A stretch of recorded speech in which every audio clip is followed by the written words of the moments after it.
Welcome back, folks, to, of course, day 2 of Special Projects Pack number 5, this time for the 4th build, a NASCAR, if you will, a stock car build based on the 1970 Super Bee.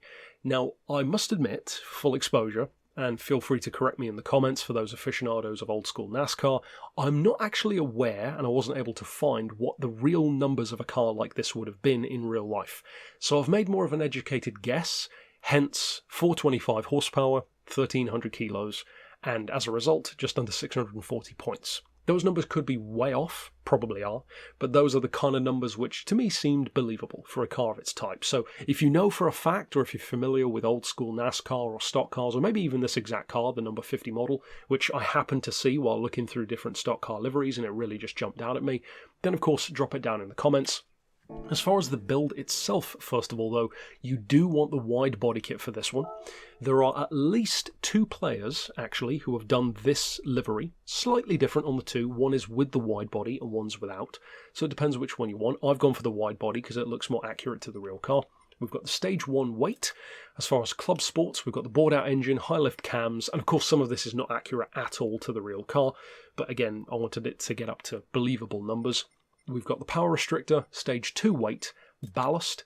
For the semi-racing stuff, the racing crank, the fully customised computer, which is always a funny one to see on a car like this. The fully customised diff, Stage 3 weight. I haven't gone for the body rigidity. Might seem like a surprise, but as you can see, it kind of reduces the points by, well, 1, but that's pretty hefty as far as a change in rigidity. So you could go for it if you want to, I'll leave it down to you. We've gone for a stroked-out engine as well. The air filter, silencer, manifold, pads, and of course discs. Like I always say, doesn't matter which discs you go for, slotted, drilled, ceramic, whatever floats your boat.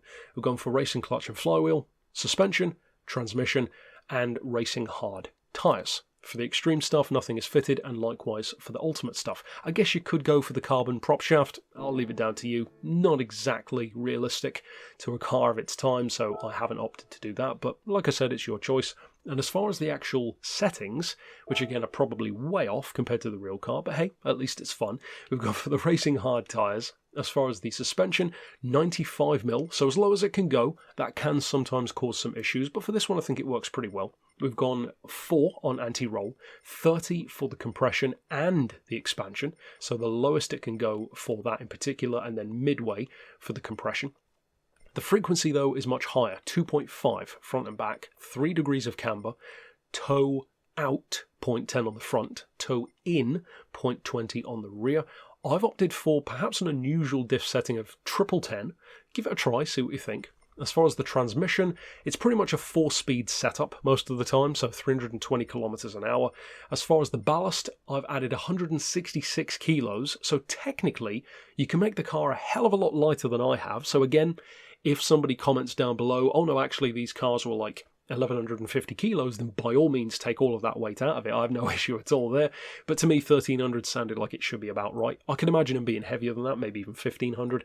And as far as the positioning, I've gone for all the way to the back, which ironically makes it closer to a 50-50 split. I guess not too ironic with that kind of size engine.